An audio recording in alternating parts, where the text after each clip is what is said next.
Cinema താരങ്ങളുടെ ശബ്ദം അനുകരിക്കുന്ന ഒത്തിരി കലാകാരന്മാരുണ്ട്. എത്രയൊക്കെ പെർഫെക്റ്റായി വോയിസ് ഇമിറ്റേറ്റ് ചെയ്താലും ചെറിയ ചില വ്യത്യാസങ്ങൾ ഉണ്ടാകാറുണ്ട്. എന്നാൽ അത്തരത്തിൽ യാതൊരു വ്യത്യാസവുമില്ലാതെ കാണികളെ ഞെട്ടിച്ച കലാകാരന്മാർ.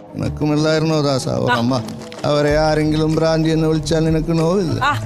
ഇത്തരത്തിൽ ശബ്ദാനുകരണം എന്നതിനപ്പുറം പെർഫോമൻസ് കൊണ്ട് മാത്രം ജനങ്ങളുടെ കയ്യടി നേടുന്ന, അവർക്കിടയിൽ ചിരിയുടെ മാലപ്പടക്കം തീർക്കുന്ന കലാകാരന്മാരുമുണ്ട്.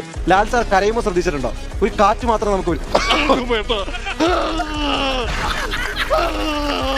മറ്റു നടന്മാരുടെ ശബ്ദം അനുകരിക്കുന്നത് പോലെ തന്നെ സിനിമാ പാട്ടുകളുടെ പാരഡി വെർഷൻ ഉണ്ടാക്കി വൈറലാക്കുന്ന കലാകാരന്മാരുമുണ്ട്. പാട്ടുകളുടെ പാരഡി സോഷ്യൽ മീഡിയ വരുന്നതിന് മുമ്പ് തന്നെ ജനങ്ങൾക്കിടയിൽ വൈറലായിരുന്നു. ഒത്തിരി കലാകാരന്മാർ പാട്ടുകളുടെ പാരഡി ഇറക്കിയിട്ടുണ്ടെങ്കിലും ഇപ്പോൾ പാരഡി എന്ന വാക്ക് കേട്ടാൽ നമുക്ക് ആദ്യം ഓർമ്മ വരുന്ന ഒരേ ഒരാളേ ഉള്ളൂ. മുകുന്ദ മുകുന്ദ ഉണ്ണി മുകുന്ദ മുകുന്ദ പടം താ പടം താ. മാരാരിരിക്കുന്ന തട്ട് താണു തന്നെ ഇരിക്കും. 6 മണി നേരമയാൽ കിടക്കപ്പായെ നോടും നേരെ ബാറിലെ